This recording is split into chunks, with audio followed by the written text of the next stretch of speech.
얼마 전 저희 집에서 있었던 일입니다. 저희 큰 아들이 이렇게 게임을 하고 있었는데요. 게임을 하다 말고 갑자기 이렇게 두 손을 모으더니 기도를 하는 거예요. 두 눈을 감고. 그래서 제가 야, 게임을 하다 말고 왜 기도를 하니 그랬더니 지금 그 게임 안에 어떤 그 박스가 나왔다라는 겁니다. 이것을 오픈하면 뭔가 새로운 캐릭터가 나오는데 본인이 원하는 캐릭터가 나오게 해달라고 기도를 했다. 잠시 기도를 했다라는 것이에요. 물론 본인이 원하는 캐릭터가 나오진 않았습니다. 제가 옆에서 지켜봤어요. 이 친구가 어떤 생각을 가질까 했는데 이것도 하나님의 뜻일 거야라는 거예요. 본인이 원하는 대로 되지 않았지만 이것 또한 하나님의 뜻일 거야. 그러면서 다음엔 주시겠지라고 하는 것이었습니다. 제가 처음에는 무슨 게임을 하면서 기도를 하나라는 그런 생각이 들었는데 이것도 하나님의 뜻일 거야라는 그 말을 할 때 제가 그 믿음이 굉장히 부러웠습니다. 왜 그러냐면요, 우리가 기도는 많이 합니다. 기도는 많이 하지만 내 기도가 하나님께서 응답하여 주시지 않으면, 내 기도를 하나님께서 들어주시지 않으면 이 마음 가운데 어떤 마음이죠? 약간의 서운함이 있죠. 섭섭함이 있죠. 아니, 하나님 나를 사랑하신다더니 이거 하나 왜 안 들어주십니까? 라는 그런 마음이 있을지 모르겠지만 실제적으로 그 기도, 우리가 하는, 그리스도인이 하는 그 기도가 과연 무엇입니까? 나의 필요를 채우는 것이 기도가 아니고요, 하나님과 대화하는 것, 하나님과 관계를 맺어가는 것, 그것이 바로 기도이기에 우리는 그 기도의 응답의 결과와 상관없이 하나님 앞에 기쁨으로 나아갈 수 있는 존재들이 되는 것입니다. 물론 우리가 밥을 먹을 때도 기도를 합니다.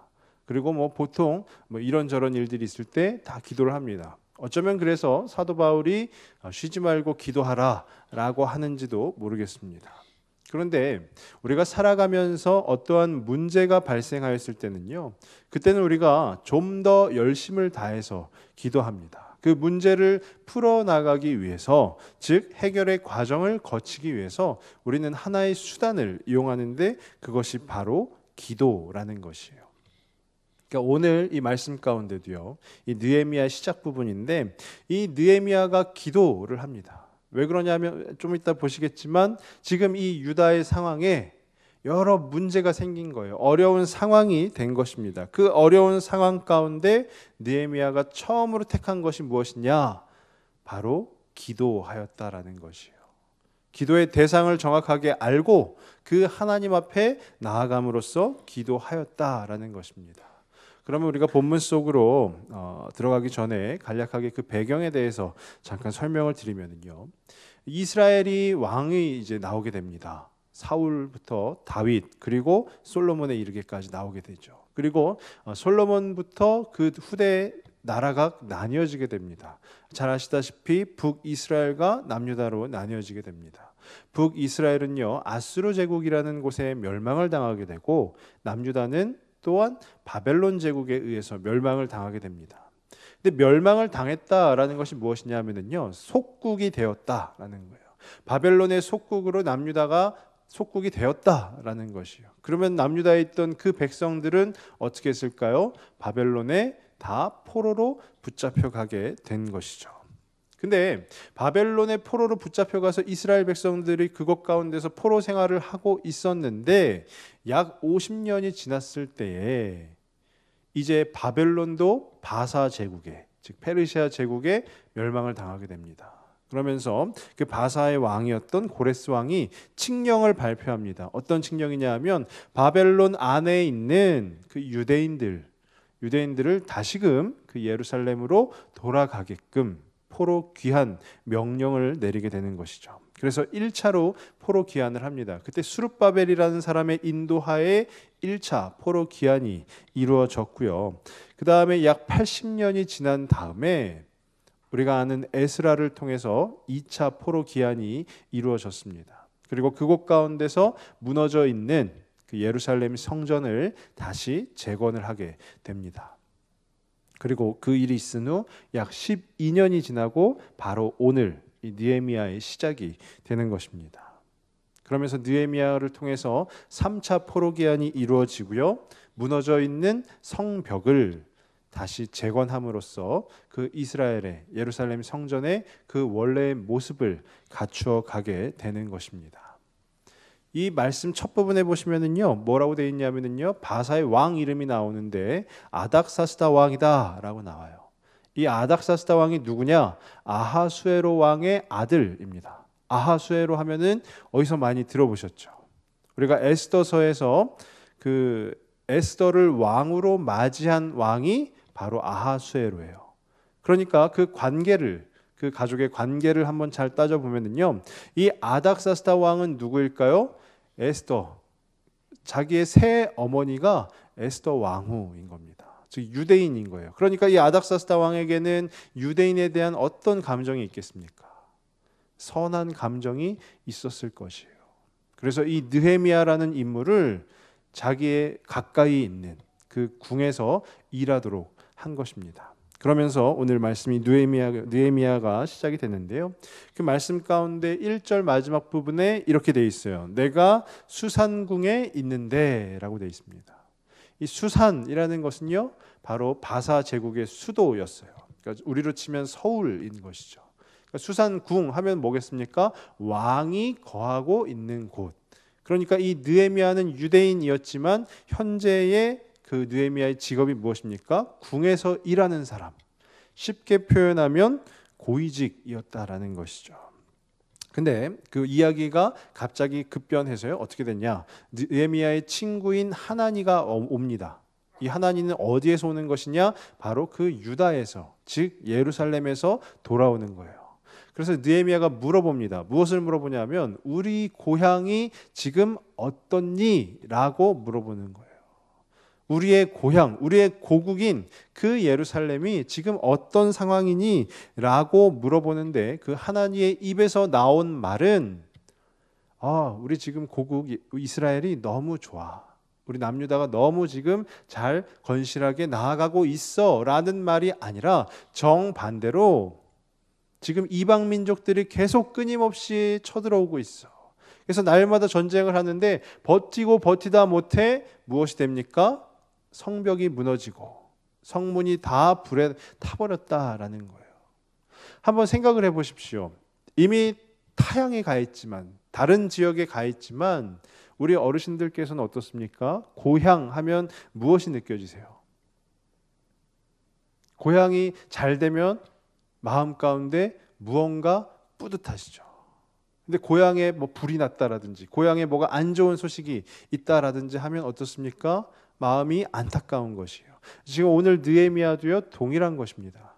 자기는 지금 그 바사 제국의 수산궁에서 일은 하고 있지만, 고위직으로서 일은 하고 있지만 이 느헤미야 마음 가운데는 무엇이 있는 거예요? 자기 고향에 대한, 자기 고국에 대한 그 애틋한 마음이 있는 것이에요. 그랬더니 하나님을 통해 들은 그 안타까운 소식에 느헤미야가 어떻게 반응을 하냐? 오늘 말씀 4절입니다. 오늘 말씀 4절에 이렇게 반응합니다. 내가 이 말을 듣고 앉아서 울고 수일 동안 슬퍼하며 하늘의 하나님 앞에 금식하며 기도하여. 느헤미야 마음이 너무 어려운 것이에요. 자기 고국의 그 슬픈 소식을 듣고 계속 앉아서 우는 것입니다. 그리고 슬퍼하고요, 또 하나님 앞에 금식하고 기도하는 것이에요. 그런데 이 느헤미야는요, 수산궁에서 일하는 자였지만서도 기도의 대상에 대해서 정확하게 알고 있었습니다. 이게 무슨 뜻이냐면요, 당시 바사 제국은 조로아스터교가 팽배해져 있는 시대예요. 근데 느헤미야가 그 다음에 기도를 하는데 어떻게 기도하냐면 조로아스터교의 그 이방신에게, 그 우상에게 절하고 기도하는 것이 아니라, 우리 5절 말씀을 다시 한번 보시면은요, 5절에 이렇게 되어 있습니다.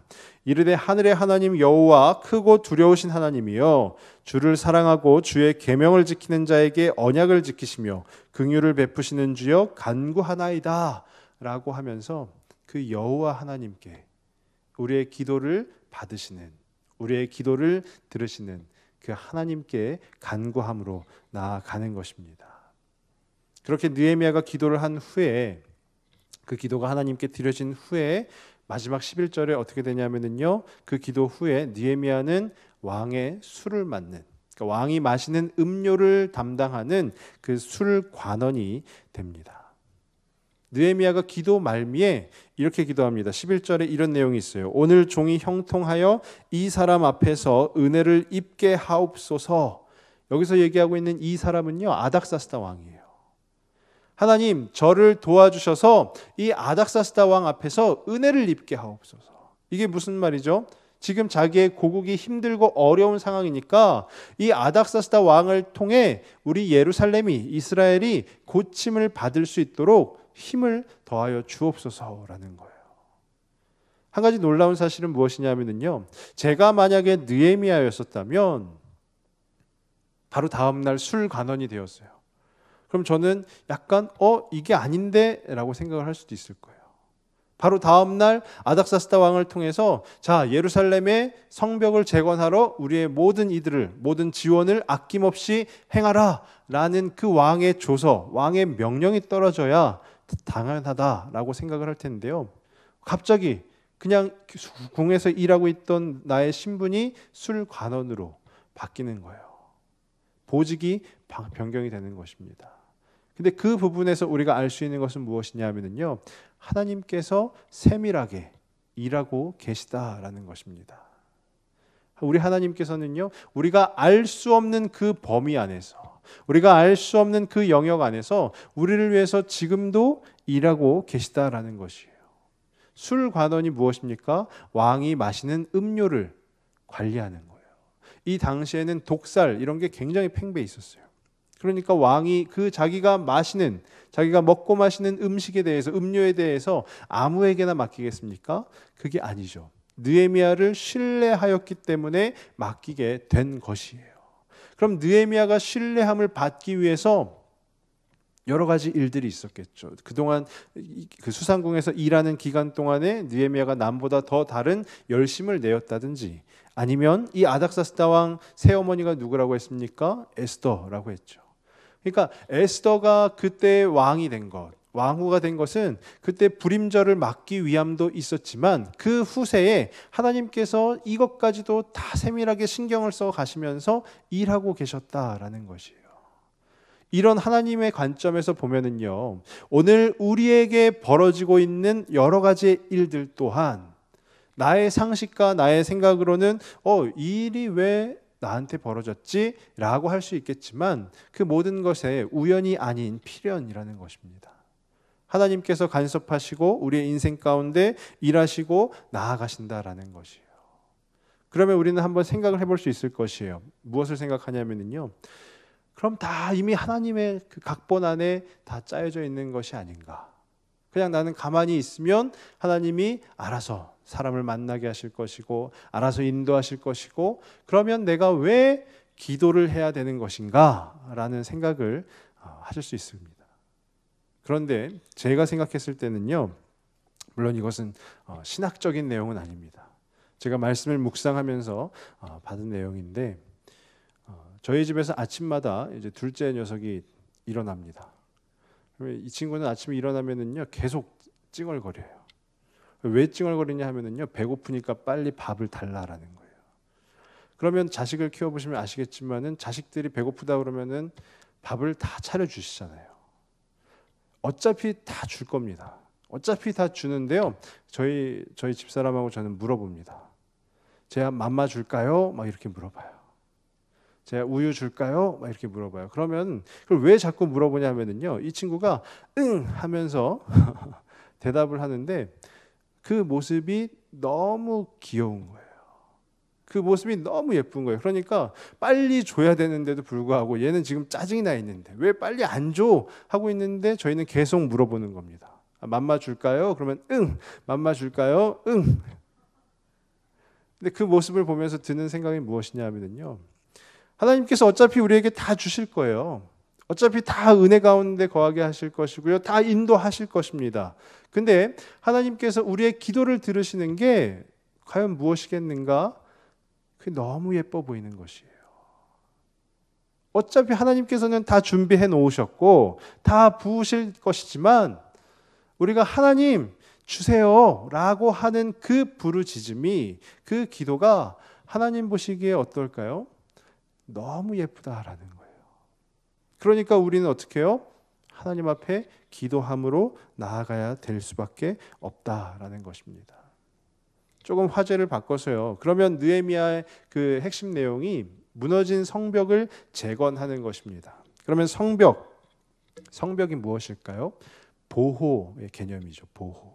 그 성전을 보호하는 것이 바로 성벽입니다. 그럼 제가 한번 생각해 보았습니다. 그럼 우리 그리스도인들에게 성벽은 과연 무엇일까? 나라는 그리스도인을 보호하는 그 장치는 과연 무엇일까라고 생각을 했을 때 제 안에 얻어진 결론은 바로 믿음이라는 것이었어요. 믿음. 내 눈에는 지금 보이지는 않지만 하나님께서 살아계시다. 하나님께서 바로 내 앞에 계시다. 그리고 하나님께서 나를 위해 일하실 것이다. 라는 그 믿음이 바로 나를 보호한다라는 것이에요. 만약에 그 믿음이 연약해지거나 아니면 그 믿음에 다른 구멍이 뚫리게 되면 어떻게 될까요? 하나님이 과연 살아계실까가 되는 거죠. 그리고 하나님이 과연 나를 위해서 일하고 계실까가 되는 것입니다. 그러면 무엇입니까? 바로 오늘 이 말씀 가운데처럼 그 성벽이 허물어지게 되는 것이에요. 우리의 믿음이 점점 연약해져 가며 우리의 믿음이 허물어져서 하나님에 대한 그 강한 신뢰가 없게 되면 우리의 성벽은 허물어질 수밖에 없는 것입니다. 그러면 우리가 선택해야 될 것은 무엇일까요? 나의 성벽이 허물어져 있습니다. 나의 믿음이 연약해져 있습니다. 그럼 그냥 이 기회에 교회 끊어야 되겠다. 이렇게 하면 안 되겠죠. 이 연약해진, 이 허물어진 나의 믿음을 다시 하나님께서 느헤미야를 통해서 그 예루살렘 성전의 성벽을 재건하신 것처럼 우리는 우리의 믿음을 다시 재건해야 되는 줄로 믿습니다. 그럼 그 시작을 어떻게 하느냐? 오늘 느헤미야의 기도를 통해서 배우게 되면은요, 기도해야 된다라는 것이에요.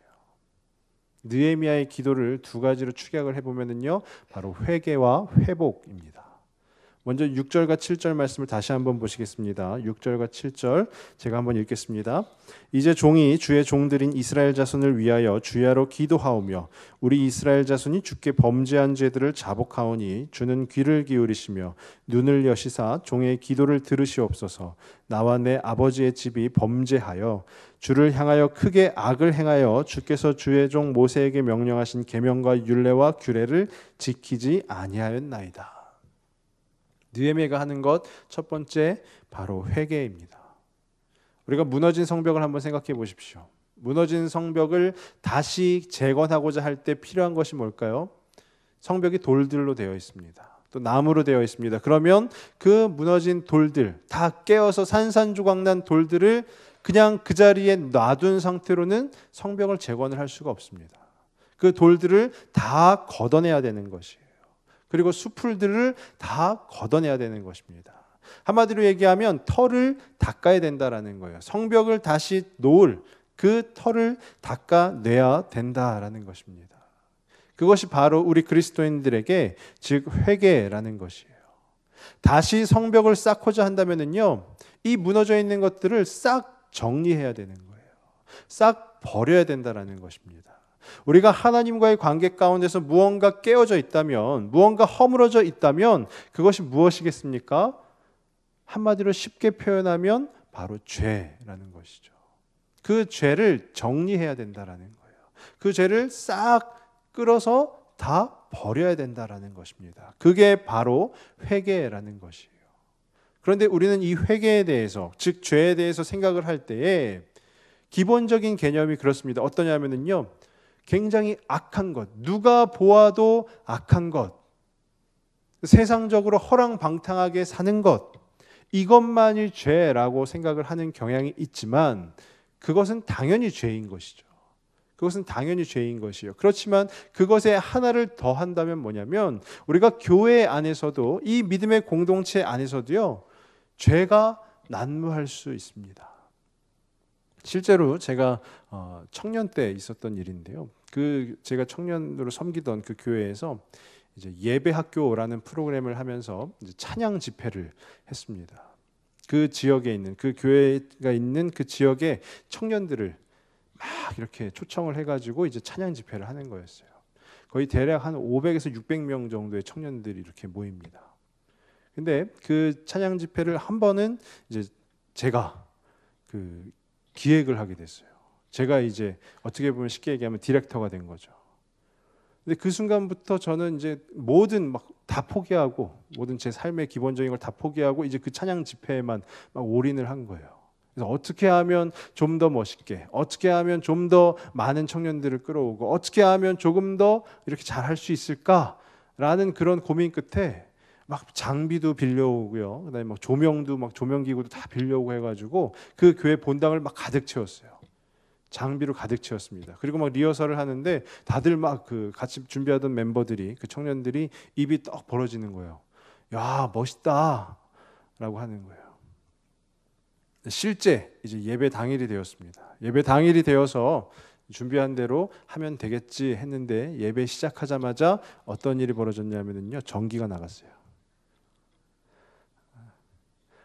그렇게 막 돈을 물량을 공세해가지고 들여온 장비가 무용지물이 됐고요. 조명기구도 전기 나가면 다 안 됩니다. 무용지물이 됐어요. 근데 여차여차 해가지고 앞에서 인도자가 막 통기타 하나만 가지고 찬양을 하는 동안에 여차여차 해가지고 전기를 복구를 시켰어요. 전기를 복구를 시켰더니 그 다음부터는 갑자기 이쪽에 스피커가 안 나오기 시작하는 거예요. 그래서 이것도 여차여차 하다 보니까 또 됐어요. 또 막 뭐가 잘 안 돼요. 화면이 나가고 막 이래요. 그리고 원래는 저희가 한 5, 600명 예상을 하고 있었는데 그날 딱 120명 왔습니다. 순간 너무 답답했어요. 아니, 이게 하나님을 위해서 하는 일인데, 하나님 영광 받으시라고 하는 일인데, 하나님 저에게 왜 이러십니까? 그리고 다 끝나고 이제 집에 지하철을 타고 가고 있는데요, 갑자기 제 눈에서 눈물이 이렇게 주르륵 나왔습니다. 왜 눈물을 흘렸냐 하면은요, 제 마음 가운데 어떤 마음이었냐 하면 내가 드러나고 싶은, 내가 했다라고 알려주고 싶은 거예요. 이 멋진 찬양 집회 내가 만들었다 해서 그 같이 있었던 청년들한테도 다 보여주고 싶은 거예요. 막 오는 청년들한테도 야, 이거 내가 한 거야 라고 하고 싶었던 거예요. 그 마음을 하나님께서 아시니까 그 마음이 어떤 마음이겠어요? 바로 죄악된 마음인 거죠. 하나님께서 드러나셔야 하는 그 자리 가운데 인간이 아무리 드러나려고 발버둥을 쳐도요, 안 됩니다. 왜요? 모든 전권을 다 하나님께서 갖고 계시기 때문이에요. 이 교회 안에서도요, 어쩌면 하나님을 위해서 일하는 것처럼 보였겠지만 그 죄가 난무할 수 있다라는 것입니다. 그래서 저는 그런 생각을 가지고 있어요. 어떤 생각이냐면 제 자신의 이야기입니다. 다른 분들의 이야기가 아니라 제 자신의 이야기로 내 안에는 선한 것이 아무것도 없다. 목사임에도 불구하고요, 내 안에는 선한 것이 아무것도 없다. 내가 선해지는 것은 무엇 때문입니까? 하나님의 선이 내 안에 들어왔기 때문에 내가 선해지는 줄로 믿습니다.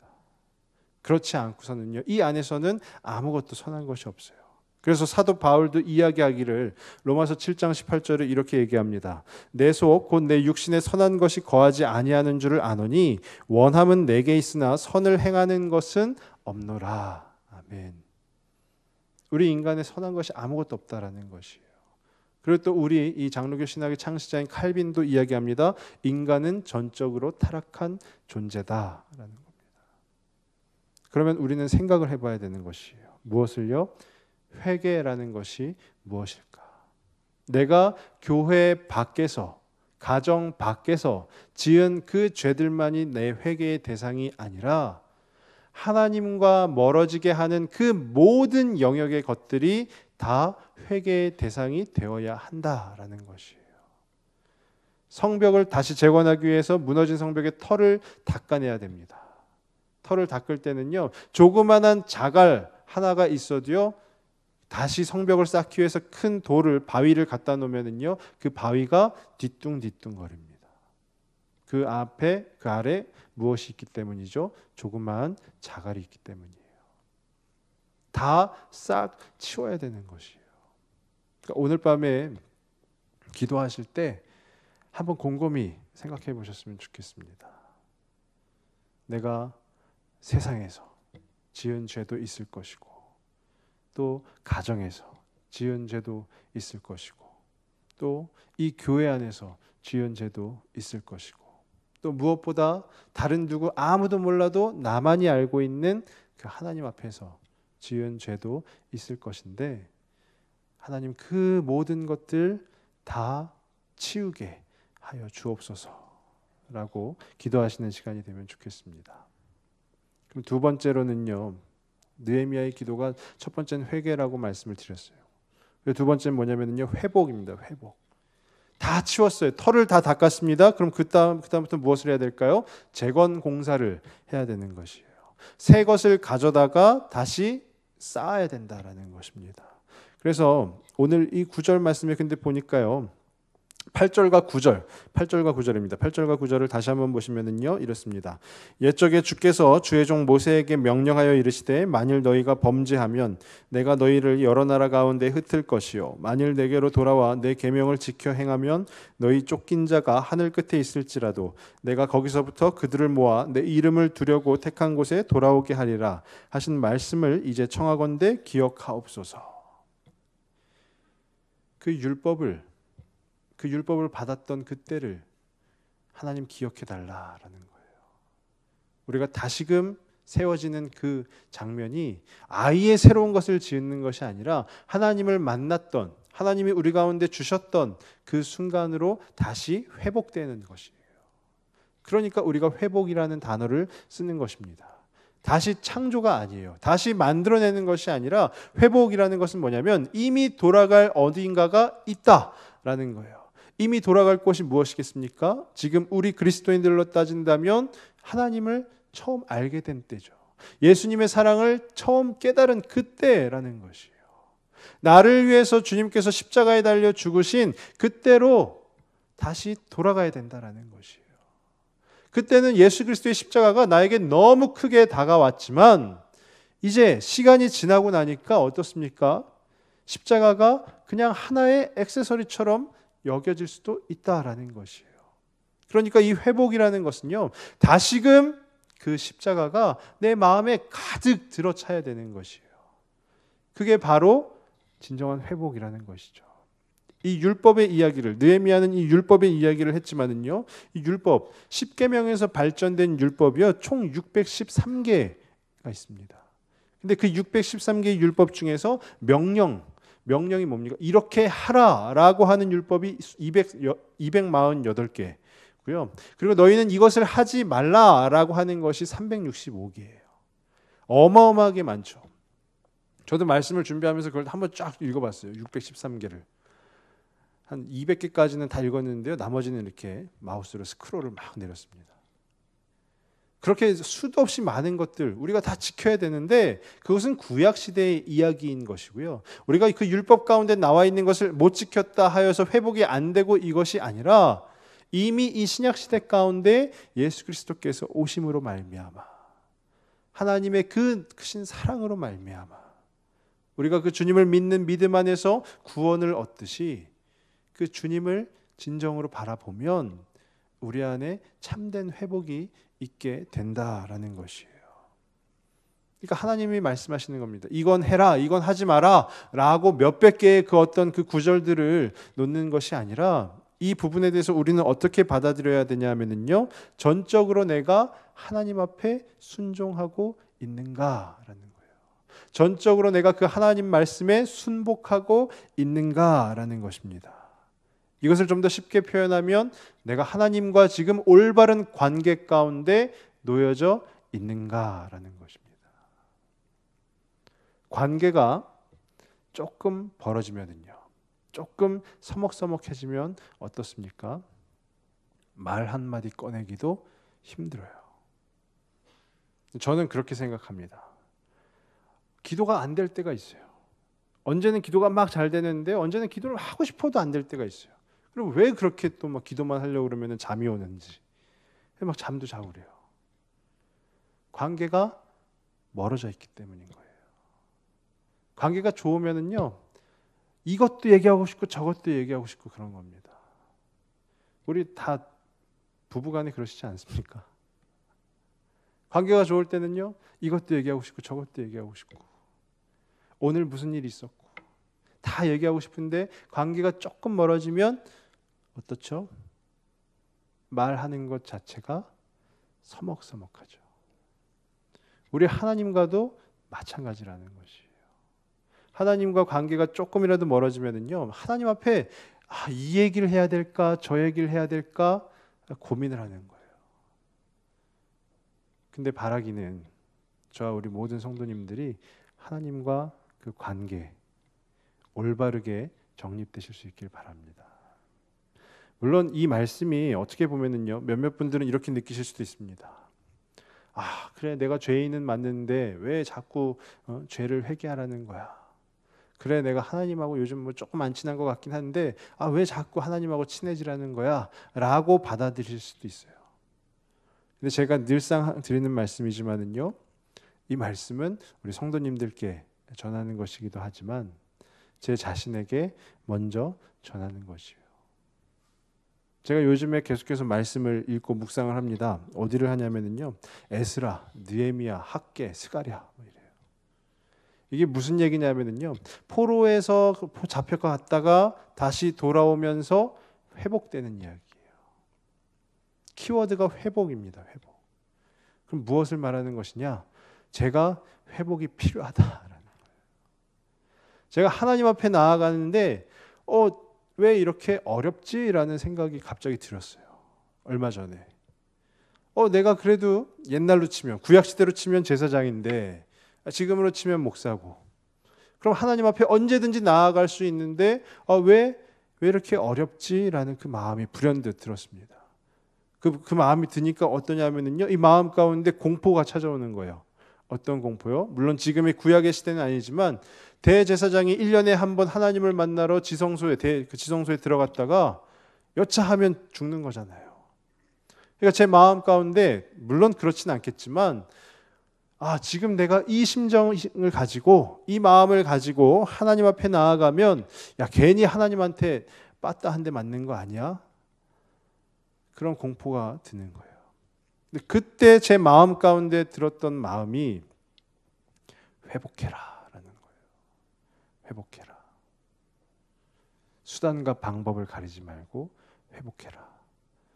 그러면서 이스라엘이 하나님으로부터 완전히 멀어졌다가 하나님의 심판을 받아서 포로로 붙잡혀 갔다가 하나 둘씩 돌아오면서 성전을 짓고 성벽을 재건하고 하는 그 말씀의 그 부분들을 제가 보고 묵상을 하면서 제 안에 조금씩 회복하고자 하는 그 발버둥이 생기게 되었다라는 것입니다.